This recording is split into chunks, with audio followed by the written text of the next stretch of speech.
I'm going to talk about how to not let things affect you because I had a situation pop up just a few days ago. And at first, it did start to get to me. And then once I really sat down and got in with myself and looked inward, I realized that some things just aren't worth it. In fact, a lot of things aren't worth it.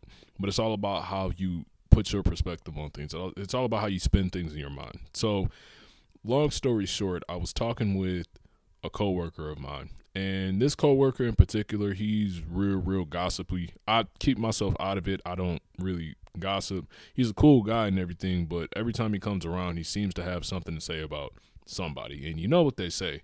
If they got something to say about everybody else and they can say it to you, there's a good chance that they're talking about you. But this isn't necessarily about him. So he brought up the fact that a coworker had something to say about me behind my back.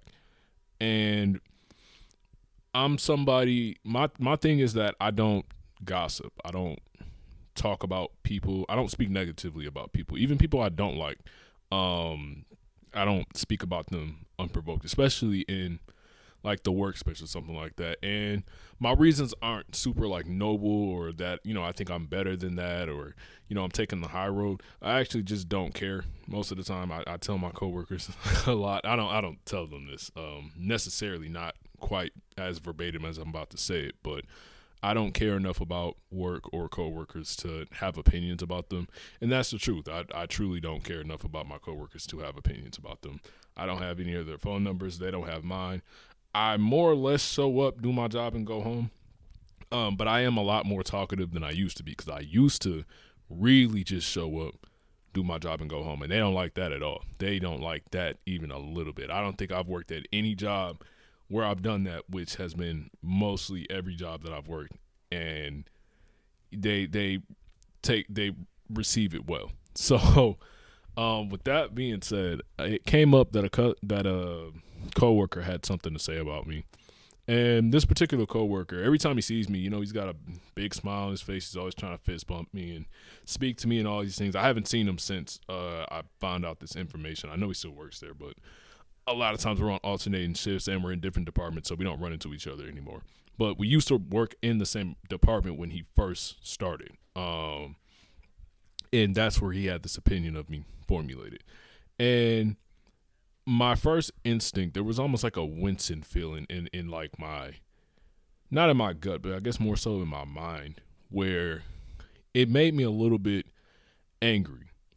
And the reason why it made me angry is, one, I have anger management problems, and I do work on them. I think they're a lot better now than they were 5, 6, 7 years ago, but they definitely still need work. And two, there's a part of me that just hates being spoken about, especially in a negative way, but who likes to be talked about in a negative way? I don't like hearing that people talk about me at all.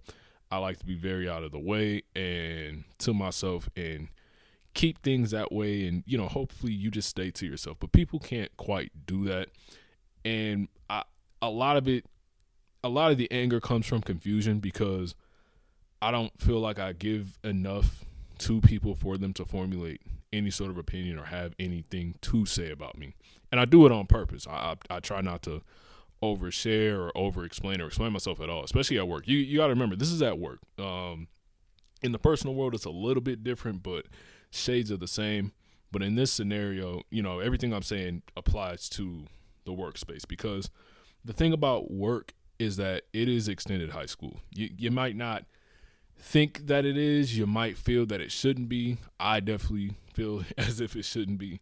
But a lot of people are very much full-grown adults out here working and still operating on a gossipy social popularity hierarchy type thing, like high school. And I'm not saying that this was a case of that necessarily, but to a degree it kind of is, because that's high school shit. I don't know how else to put it. So the point that I'm getting at is that this coworker who we've had, back when he worked with me, we've had some interactions and stuff like that. And that's another thing too.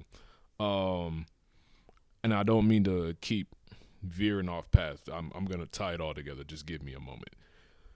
I don't really care about coworkers speaking about me Because like I said, I don't really care that much about coworkers, but I do tend to have a problem with coworkers that I've had an actual interaction with, especially the ones that go out of the way to interact with me. Because I don't go out of my way to interact with coworkers. Coworkers, especially at this job, see me talking a lot, but the truth is, I don't ever initiate any of these conversations. I say hello now, which that's an open invite to some people. Some people it's just like a quick hi and bye. That's normally what I'm looking for. But some people just enjoy talking a lot more than I do. I'd rather put my headphones in and let the time fly by. So with this coworker in particular, he made it a point to interact with me on a pretty consistent basis. And even still now, like I said, even though we're not in the same department, even though we're not on the same schedule, so to say, we have alternating shifts. Sometimes our shifts a lot of times cross each other, but we're never really scheduled at the same time. And like I said, we're not in the same department. He makes it a point to interact with me. If he sees me and I'm doing my own thing, he'll come over and interact with me. That's the point that I'm getting at. And that's where the issue forms, and that's where the confusion forms. And it goes back to me not really being all that popular and I know it might sound loserish to say this, but it goes back to me not really being that popular as a kid. And my thing is, I'm a black man. I'm a grown ass man and a black man, a grown black man. And I went to a predominantly white school, and I'm not trying to sit here and make this about race or nothing like that, but them kids, they ain't really like me that much. And we could all imagine why, as being one of probably 10 black kids in a school of 300. So I dealt with it a lot as a kid, and I was small. I'm not so small no more. I'm not so physically or mentally weak as I was back then, but there are certain things that just tick you off, and this is one of those things that ticked me off. And I remember the first thing that I thought when I found out this information was, I'm gonna punch a hole in this man's face. That's clearly not the right way to go about it, and I'm not a violent man. I'm not a tough guy. I'm not none of that type of stuff. I just don't like being confused. I don't like this like confusion stuff that these type of situations bring. So then once I realized that wasn't what I was going to do, because that's not who I am, I decided that the next time that we ran into each other, I would address it. And I sat there and elongated this whole process in my head. I made up a whole scenario. I guess made up a whole scenario in my head. It sounds crazy, I know. But made up a whole situation to where how I would address this and how the conversation would go. Obviously, that might not be the case. But then I realized that there's no reason to do that at all. Here's the thing. When I said that I don't really care enough about my coworkers, I meant it. And once that really set in about how insignificant the situation is, because even what he said was insignificant, which what he said was that I was a worker that just didn't do anything ever, which is a lie. All my managers and stuff like that will definitely attest to that. They tell me all the time about how I bust my ass. But the other thing is that just because somebody doesn't see you doing the work doesn't mean you're not doing it. And a lot of times, I'm not gonna lie, I do be chilling at work because my job's not there's not a whole lot to do. When you really, really look at it, unless you want to sit there and be nitty and gritty and keep yourself busy with busy work to make the time goes by, which if you do, you do. If you don't, you don't. I don't. But I do keep myself busy enough, and then when I recognize that there's really nothing to do, I don't really do much. And a lot of people in the store that I work at do the same thing. That's just the life of retail. Sometimes you have a lot to do. Sometimes you have nothing to do. But to some people, it's deeper than that. And that's what I'm getting at with this point that I'm making, is that sometimes when you realize things aren't that deep, you can pick them apart and you can really look at things from a different light and say that, oh, this isn't actually something worth caring about. When I found out that he said this about me, yeah, it ticked me off at first. And then after about a day, because it did run through my mind for a little bit, I realized that it didn't matter.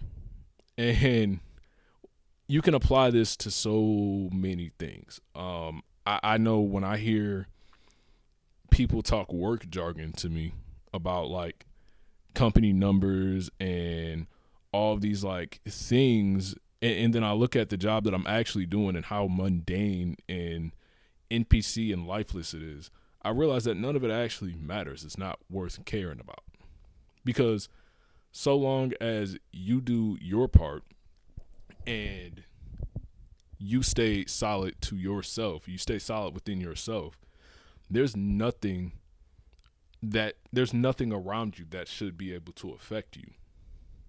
And that's the thing that I've noticed. And this tracks far past work. I've had these issues in the past with a lot of people where every now and again I get these moments of confusion where I'm wondering what it is that I did to somebody to make them feel the need to try to antagonize or otherwise attack or insult me.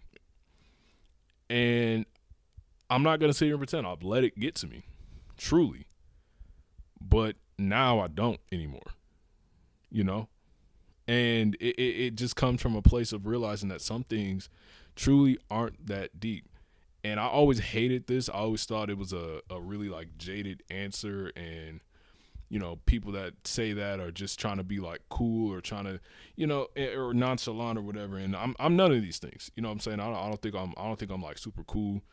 I don't think that I'm nonchalant. I don't think any of that. I think I can be about certain things, but for the most part, overall, I don't think I am. But what I realize is some things truly aren't that deep or worth caring about. And there's a lot of things that I realized that I could just let go. I've had so much mental anguish from giving attention to things that when I look at it, they didn't matter. In fact, most of the problems, most of the things that were like the end of the world to me, I don't even think about it anymore. Things that were the worst thing ever 3 years ago, even a year ago, I don't even think about. My mind is in a pretty decent state of content or contempt. I'm trying to make sure I pronounce the words right. I'm trying to get the vocabulary straight. So, but